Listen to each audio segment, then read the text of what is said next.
Hi everyone, welcome to another X-Wing Initial Impressions video. This time we're going to be looking at the Servants of Strife spoiler article, Seize the Galaxy, and we'll jump right into it. So we have the Servants of Strife pack being spoiled. It goes through just usual chuff and fluff, and I still really love these dial cover, well, just the normal dials. The boy looks pretty nice. And we have General Grievous here. So Initiative 4, the platform is the Belbulba 22 Starfighter. It has 3 attack dice, 2 agility, 3 hull and 2 shields. We have the focus, target lock, barrel roll into focus and boost into focus for the actions. And Grievous's ability is, while you perform a primary attack, if you are not in the defender's firing arc, you may re-roll up to 2 attack dice. So pretty solid, lacking on the initiative side. So in the current meta, where initiative 5 and 6 are really dominating, you could struggle to trigger this ability. But the platform itself is it's old-fashioned 1.0 X-Wing stats, so relatively solid. We'll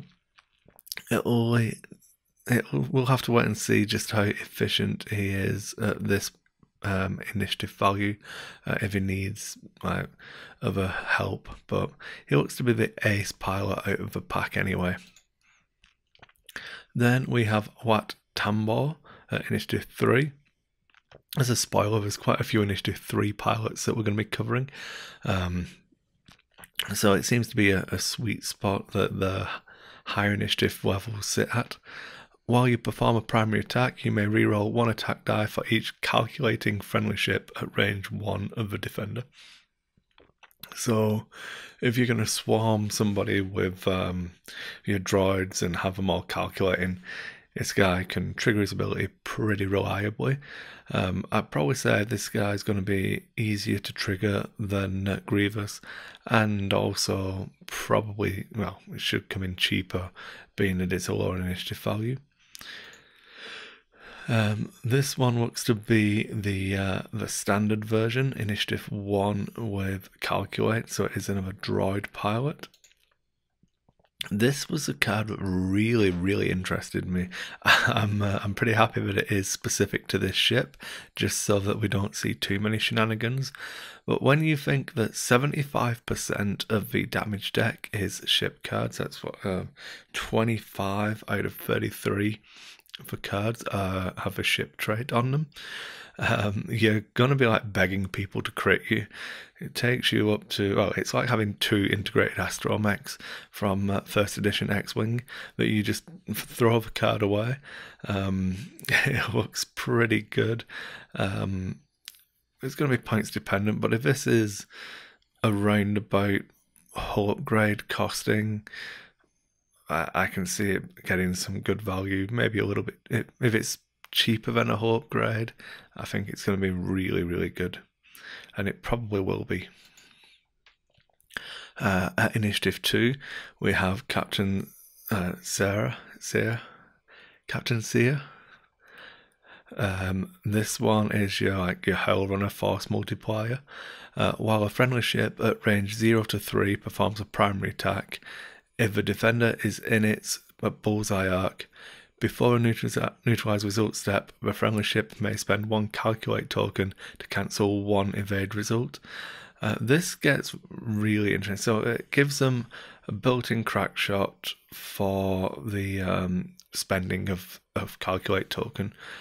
When you consider the networked calculations ability that the droid fighters all have, while you perform an attack, you may spend 1 calculate token from a friendly ship at range 0 to 1 to change 1 eyeball to an evade or a hit. You can start modifying your dice with your friend's calculates tokens and then spending your calculate to trigger crack shot. So I feel like this is going to be difficult. It's going to appear difficult to pull off, but I think once you get it on the table, because you only need one of them to have it in bullseye for that to be a primary ship that you're going to use to trigger this. And yeah, I'm pretty happy that this guy will see some use and you'll get good value out of it. Then the article, let's jump back into the actual article, just talking about what I was saying. He can spend his calculate to cancel the result and blow Anakin out of the sky. I've lost my place now. Yeah, we're down here. We talk about the multiple limited cards, which is pretty cool. So we've not seen it on a ship before. Normally there's only one dot saying it's a named pilot. Because these are droids, we've now got a limited 3 pilot. So you can only take 3 of these precise hunters. But again, it's another bullseye arc ability. So for these ones, whilst you perform a primary attack, if a defender is in your bullseye arc, you may reroll 1 blank result. So now you can have crack shot, have this built-in bullseye ability, and then be stealing your tokens from other people. So I feel like there's going to be good ways to use this. An Initiative 1 unique was another interesting thing I thought about. After an enemy ship in your bullseye arc at range 0 to 2 declares another friendly ship as a defender, you may perform a calculate or a target lock action. So you're just upping your efficiency of your squad. Have these ones out wide, because again, for all of these abilities, you only have to be within range to pass these tokens, so you don't have to fly in a formation per se. It's not like flying the old TIE Swarm block around Hellrunner. You can, as long as you're within range of somebody, you can be passing the tokens around. And these could be coming in from flanks, getting the bullseye in, and as soon as they're not being shot, their attack becomes more efficient. You've got lots of time for it to trigger because it's Initiative 1 for your shot. So these ones could be interesting. A unique droid coming in at Initiative 3 again.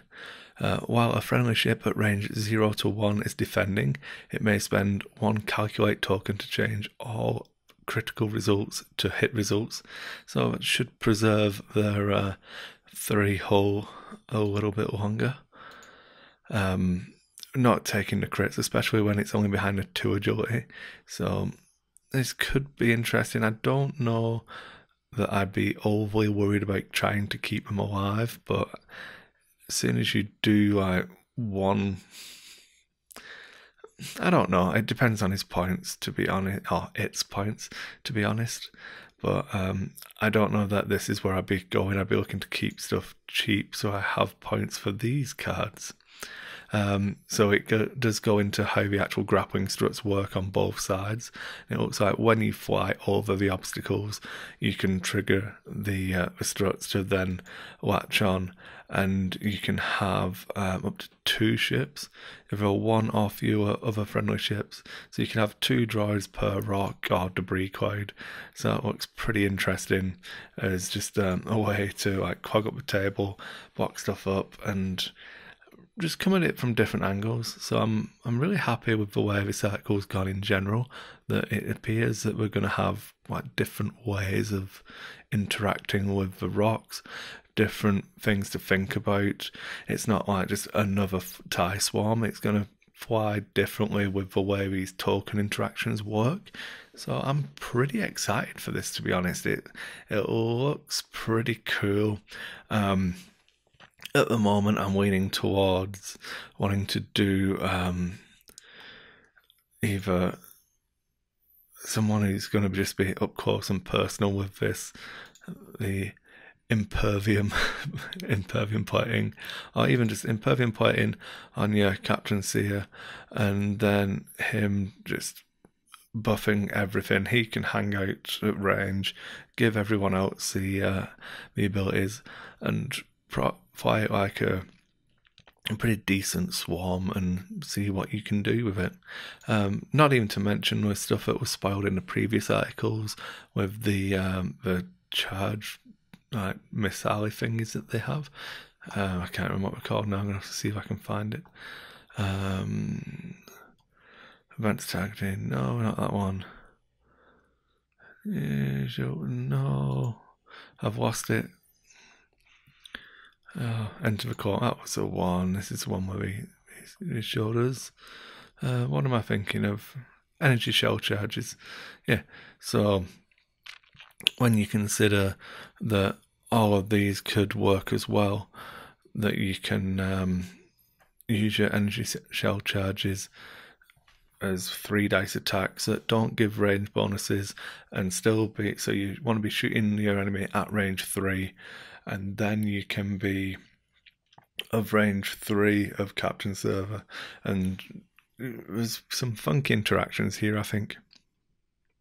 And yeah, that's it, guys. I will leave it there, but hope you enjoyed the video, and yeah, let me know what you think about the separatist faction, and how you're planning on running it. Are you gonna go really heavy and like get your 8 droid fighters, or are you going to do something different? But leave a comment, let me know what you're thinking. If you like the video, give us a thumbs up, and if you want to see more X-Wing content as soon as it comes out, give me a thumbs up and subscribe.